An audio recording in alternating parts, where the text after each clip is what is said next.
Chapter: Revealing the Sphere. When the team filed back into the conference room, Dr. Kira Artemis stood at the front once more, the massive LED screen aglow. Everyone settled. Miles, Theo, Lena, Jace, eyes alert after their short break. Beside Kira, Jeff Steele gave an encouraging nod for her to continue. "Thank you for coming back," Kira began, her confident yet warm voice filling the room. "Now, let's talk about the Sphere, our time travel vessel. Before anyone credits me with inventing it," she waved a polite hand.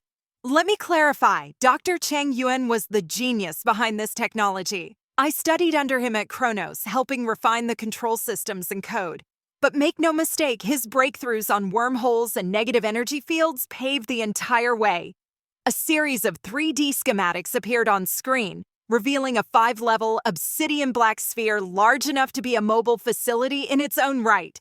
Kira pointed to the top segment of the digital cross-section. "This is the command deck, where I pilot the sphere. Below that, decks for crew, equipment, jeeps, submersibles, scientific labs, and the quantum reactor core. Dr. Chang designed it as a self-contained station that can survive extreme conditions in Earth's past.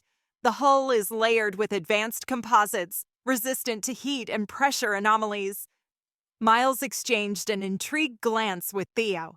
A 5-story time machine, his expression seemed to say, "This is bigger and more complex than we imagined." "Kira, I want to explain how our time travel technology works, why Atlantis is the only viable past destination for a safe return, and what we've discovered so far."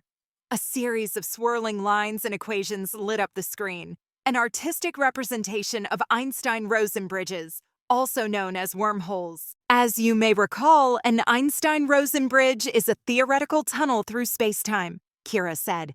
Einstein and Rosen postulated that under certain conditions, extremely precise curvature of space-time, a bridge could form, connecting two distant points, or, more crucially, two distinct moments in time. She pointed to a rotating ring-shaped diagram.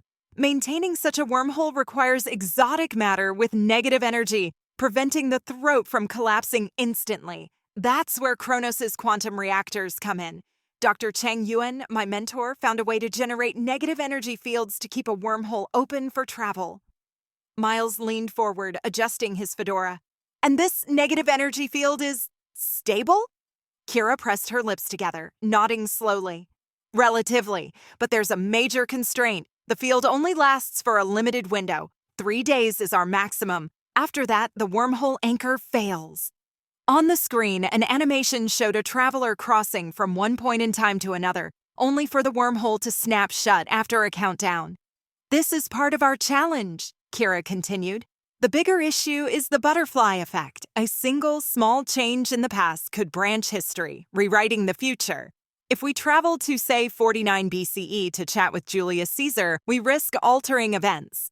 Even if we take extra care, reality spins off a new timeline the instant we do anything, making it impossible to return to our original present."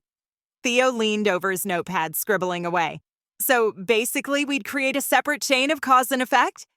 Kira nodded. "Exactly. We discovered this the hard way, sent millions of probes to different times. None returned. They vanished into new branches of history that parted from ours." A hush fell as she pressed another button, revealing a cluster of color-coded lines branching from a single trunk. "Each line is a new timeline. Our anchor, however, remains fixed in this continuum, so the probes had no link to come back to." Jace whistled low. "Whew, that's a lot of lost robotics." "Right," Kira agreed. "But then we tested one final epoch, Atlantis. According to our cosmic timeline coordinates, Atlantis ended in a cataclysm so absolute that it reset any changes. Thanks to Plato's dialogues, we pinned it to around 9,600 BCE. Our probe arrived an hour or so before the city's meltdown. That meltdown, triggered by a massive solar flare, earthquakes, and a colossal tsunami, literally wiped Atlantis from the map. Everything. That universal reset meant whatever changes the probe caused got undone the moment the city was destroyed." She gestured at the screen, where a horrifying footage of Atlantis fracturing under quakes and being swallowed by waves played out. Fiery flares and rushing water hammered the floating city, flattening every structure. The moment the words Atlantis left her lips, the display shifted and the room fell into a stunned silence. Miles gripped the table's edge, his breath unsteady. Holy shit, it's real! Theo lurched forward, his notepad slipping from his hands. This is actual live footage? Kira nodded, her voice firm. Completely raw. This is Atlantis. Lena exhaled sharply, eyes locked on the screen. This changes everything. Silence hung thick until Jace let out a low whistle. Well, guess we're not crazy. Either that or someone spiked my coffee. Thea wore a troubled expression. It's almost beyond tragic. Kira exhaled. It is. But ironically, that tragedy gives us a safe return window. The catastrophe guarantees no paradox bleeds into our present. The moment Atlantis goes under, the timeline reverts to what it was, and the wormhole anchor can pull us back. Miles rubbed his chin. So we have exactly 1 hour before that meltdown to see what we can see, and if we're not back by meltdown time, then we're lost with Atlantis, Kira answered gently. Time snapped shut, leaving us no route home. That's why we keep calling it a one-shot deal. The next slide revealed stunning, high-resolution photographs. Concentric canals and sparkling ringed landscapes, luminous buildings that seemed impossibly futuristic, an entire floating city more advanced than any ancient culture they'd ever seen. The camera angle suggested a probe capturing it all from above. A collective gasp rippled through the team. Jace nearly dropped his coffee. No way! Those structures look out of this world! Unbelievable, Lena breathed, her eyes darting over the intricate waterways. How could something like this exist in 9600 BCE? Theo let out a low whistle, flipping frantically through his notepad. It's breathtaking. If these images are genuine, then we're looking at the greatest archaeological find ever. Miles, heart pounding, could only stare, his voice hushed. I've spent my career chasing legends, and this is beyond anything I imagined. Jace leaned forward with a flicker of awe. I've seen incredible tech in my time, but this might top them all. Kira glanced around the table, a proud yet serious spark in her eyes. Yes, these photos came from our probe in the final hours of Atlantis. Now you see why we must go ourselves. Miles leaned forward, brow furrowing. So, Kira, the million-dollar question. Where exactly did your probe lock onto Atlantis? It's not exactly on modern maps. We've all heard theories. Azores, Santorini. But which is it? Kira answered with a subtle smile, tapping a new point on the screen. Our data points to an area near the Canary Islands. The volcanic origins and Atlantic location align pretty closely with some interpretations of Plato's text. A triumphant gleam sparked in Miles's eyes. He let out a short laugh. The Canary Islands? That's exactly what I've been suggesting in my lectures for years, but nobody ever took it seriously. She shrugged, returning his grin. Sometimes it takes a little time travel proof to settle an old argument. Miles chuckled, shaking his head. No one believed me. But here we are, about to prove it beyond a shadow of a doubt. Theo stared wide-eyed at the cityscapes. It's so advanced. That architecture is almost postmodern, not what we'd associate with a Bronze Age or Stone Age culture. Kira gave a solemn nod. That's part of why we suspect Atlantis wasn't just a random city. It might have harnessed an unknown form of power, maybe aligned with Jeff's talk of harnessing the ocean and advanced metal alloys. The meltdown could have triggered from these energy experiments colliding with a solar flare. Miles folded his arms, taking in every word. So you want us to actually go there, during that tight 1 hour window, just before the cataclysm, and gather what exactly? Artifacts? Knowledge? Jeff Steele inclined his head. Artifacts, data, maybe even tangible proof of Atlantean technology, if we can secure it discreetly. Our primary aim is to validate the city's reality and harness any discoveries that could reshape our modern world. At the same time, we must be careful not to trigger ripples the final meltdown won't erase. He paused, letting the gravity of it sink in. I'll brief you all on the specific mission objectives shortly. Miles breathed slowly, eyes glued to the luminous cityscape. I've spent my life chasing rumors of Atlantis, brushing them off as improbable. And now you show me these photos. He shook his head, half in awe, half in delight. Count me in. This is the greatest discovery in human history. Kira offered a small smile, letting the final image, an Atlantean spire jutting into the sky, bathed in a glowing hue, linger on the screen. As pilot, I'll navigate the sphere. My command deck spans 5 levels containing living quarters, labs, and the quantum drive below. It's a fortress in time, but it can't protect us from ignorance or miscalculation.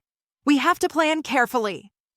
A solemn hush descended as the screen went dark, the last image of Atlantis' ringed city etched in everyone's mind.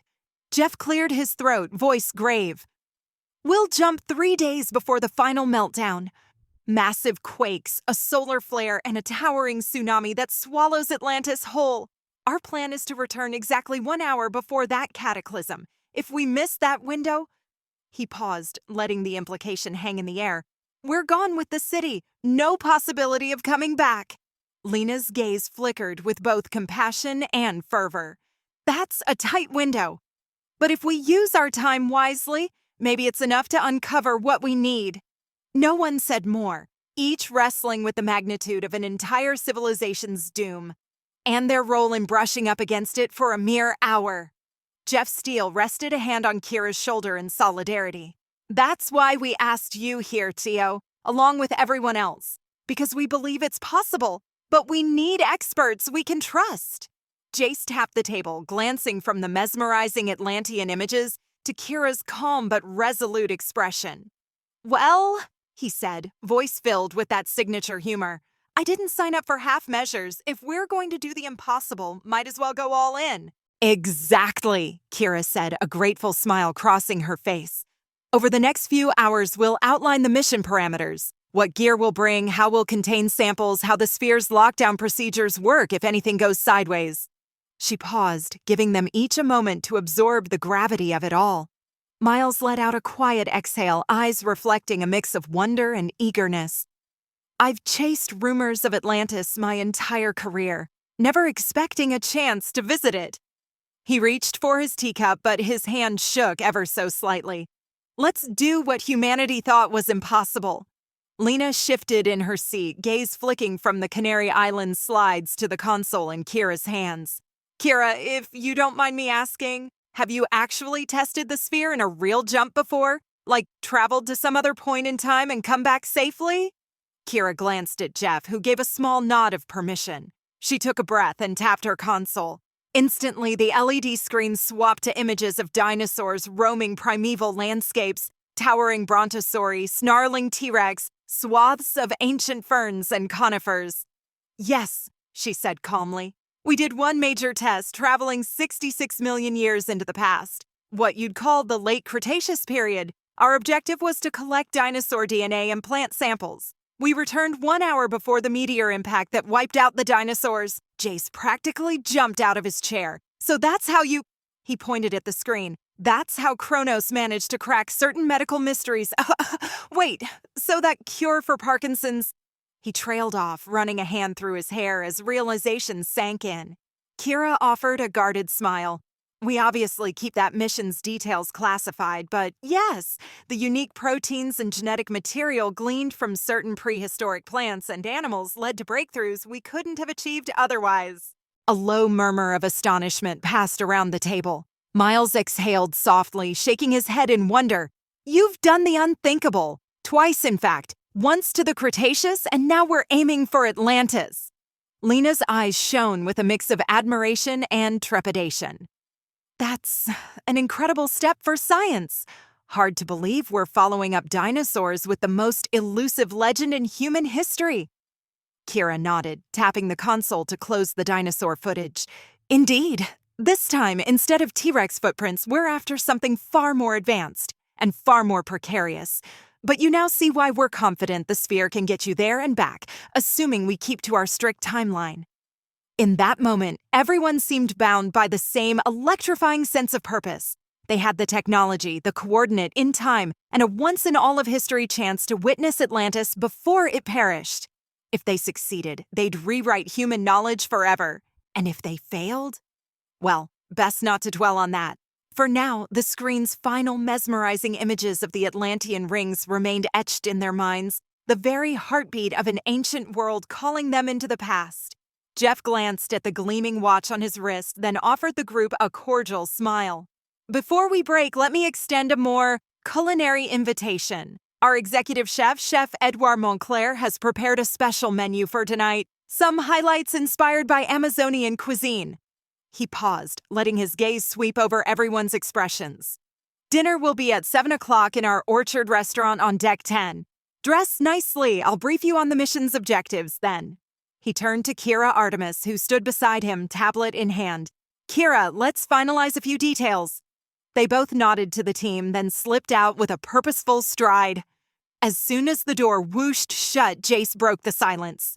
Amazonian dish? He said, an exaggerated grimace on his face. I hope they don't serve Anaconda Surprise or something. Lena laughed. You'd be surprised. In parts of Tokyo, certain snake dishes are considered delicacies, though it's not exactly my go-to meal. They all rose from their seats, minds swirling with images of ringed canals and futuristic Atlantean towers.